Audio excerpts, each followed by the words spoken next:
Jesus has just taken a long trip from Galilee in the north, and he's just arrived to Jerusalem in the south. It would be his last trip to Jerusalem before going to the cross. The Passover is approaching us, and Jesus rides the donkey into Jerusalem. When he arrives inside of the city gates, something provokes an anger in Jesus that we've not seen very much of. For the second time, Jesus will go and cleanse the temple. There is only 2 instances throughout the Gospels where we see Jesus act in a righteous anger, and it happens both times in the temple. What is happening in Luke 19 that causes Jesus to literally flip?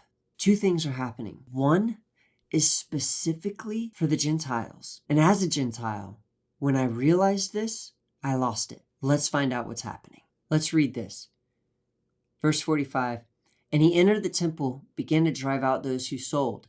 Notice this word sold, okay? This is going to be a key indicator. Saying to them, it is written, my house shall be a house of prayer.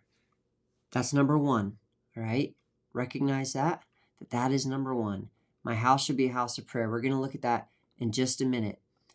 But you, here's number 2, have turned it into a den of robbers, okay? So this is the second issue. Let's address the second one first. All right, this comes from Jeremiah 7:11. Jesus is quoting a prophecy. Has this house, which is called by my name, become a den of robbers in your eyes? Okay, so what is Jesus doing here? This is extremely important that we realize. Let's talk about the setting and the context. We have the Passover happening. What does that mean? That means Jews and observant Gentiles from faraway lands will be traveling into Jerusalem to observe the Passover. Now, they observe in 2 primary ways. 1, a feast. 2, sacrifices. Okay? So we have these people traveling in from a distant land who many of them cannot practically carry with them agricultural products or animals for the feast or the sacrifices. So they were permitted to buy these things in Jerusalem. Now, the temple leaders, the priests, they were well aware that there was going to be an influx of people for the Passover. So they provide the agricultural produce and the animals needed, but at inflated prices. And so they were literally profiting off of the Passover by jacking up the prices of the agricultural produce and the animals that they knew many people would have to buy because it was just so impractical to travel long distances with those things. Now, if you did go through all of the trouble to travel all the way to Jerusalem with the animals that you would sacrifice, you were likely met with a priest who inspected your animal and found a fault in your animal, and that forced you to still go and buy an animal at an inflated price for your sacrifice. And in this way, the priests and temple leaders were turning the temple into a den of robbers. They were literally fulfilling this prophecy in Jeremiah. And so this is, number 1, what infuriated Jesus about what was going on. Church is not supposed to be a business. Jesus did not fancy the idea of church leaders profiting off of Jesus' name, especially at the expense of other people. And so this infuriated Jesus. But here's the second thing that's happening that as a Gentile moved me deeply that I had never really known until researching this. Let's go back and look at the first thing Jesus says. It is written, my house shall be called a house of prayer. Let's look at this in Isaiah 56:7. This is the prophecy Jesus is referring to. These I will bring to my holy mountain and make them joyful in my house of prayer. Okay, who are these? Well, let's see if it tells us. And the foreigners who join themselves to the Lord to minister to him, to love the name of the Lord and to be his servants. Everyone who keeps the Sabbath and does not profane it and holds fast to my covenant. The foreigners is specifically who this is talking about in verse 7. My house shall be called a house of prayer for all peoples. So the foreigners specifically are who Jesus is looking out for.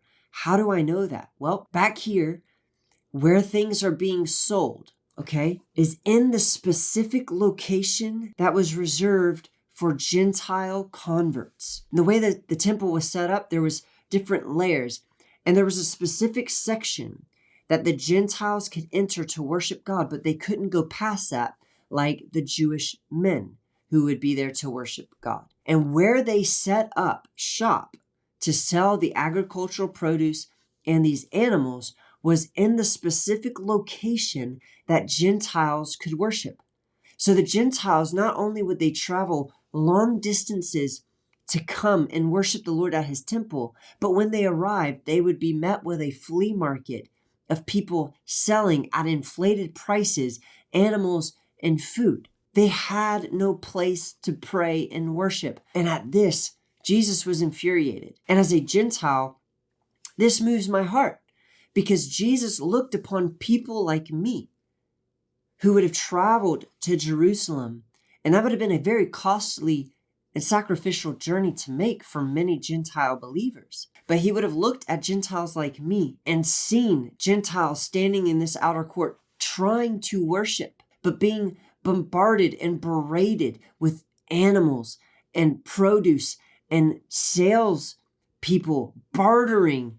There's no way to worship in this type of environment. And his heart wept for the Gentile who longed to come to this place to worship in the temple where God's presence dwelt. And they couldn't because there was greedy leaders and citizens seeking to profit off of those traveling far distances. And so Jesus at these two things is furious. And so he cleanses the temple and says, this place is not meant to profit and benefit and exploit other people.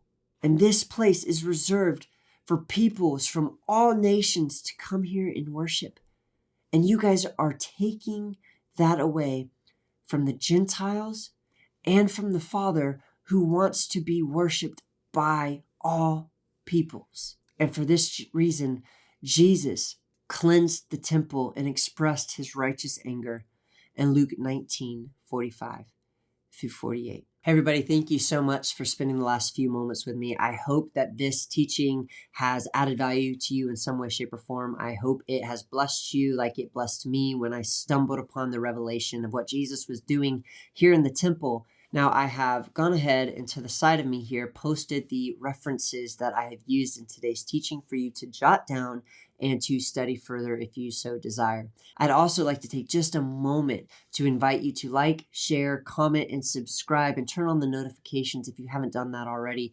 Those things really help the channel, and they really help the gospel and the Bible teachings that we do here go forth to a wider audience via the YouTube algorithm. So please consider doing that. As always, thank you so much, and God bless you guys.